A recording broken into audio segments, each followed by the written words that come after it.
আজকে আপনি কি তাণ্ডবে যে ক্যারেক্টারটা করেছেন ওটা লুকে আসছেন নাকি নর্মাল সুমন আনোয়ার হয়ে আসছেন? নর্মাল সুমন আনোয়ার হয়ে আসছে। অনেকে লেখালেখি করছিল যে তাণ্ডবে আমরা সুমন আনোয়ারকে খুবই ভালো একজন মানুষ রূপে দেখতে পেলাম, এটা আশা করি নাই। কথাটা এরকম না, কথাটা হচ্ছে তাণ্ডব সিনেমায় আমার চরিত্রটা একটু পজিটিভ, আর অন্যান্য সিনেমায় আমার চরিত্র নেগেটিভ ছিল। মানুষ হিসাবে আমি আগাগোড়াই ভালো। পপকর্ন কিনেছেন? হ্যাঁ, পপকর্ন কিনতে হয়নি, স্পেশাল স্ক্রিনিং এর জন্য পপকর্ন ফ্রিতে? সাথে কেউ আসছে নাকি একা? এই যে সাথে বাবু ভাই আসছে, লাবলু ভাই, রাকাত ভাই, না আর কেউ আসছে। সিঙ্গেল এখনো? হ্যাঁ, ছিলাম। তাণ্ডবের যখন এরকম একটা ক্যারেক্টার পেলেন তখন কি ভেবে আসলে কাজ করার সিদ্ধান্ত নেওয়া? এইটা আসলে রাফির সাথে আমার ভেঞ্চারটা খুবই বিউটিফুল, এবং আলফা এর সাথেও আমার খুব অদ্ভুত একটা জার্নি আছে।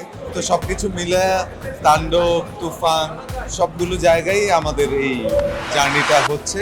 তো এইসব জার্নির মধ্যে নেগেটিভ, পজিটিভ এবং নানান গল্পে আমরা হাজির হই, এবং এইটাই হওয়ার কথা। আপনি ভিলেন চরিত্র তো ভালোভাবে কিভাবে করেন বলেন তো, এত রিয়েলিস্টিক? কারণ ভালো মানুষ হলে ভালো অভিনেতা হওয়া সম্ভব। আর আসলে যার পক্ষে একটা খুবই সাদা সুন্দর মন আছে, তার পক্ষে এই কালো চরিত্রটা পোট্রে করা খুব সহজ।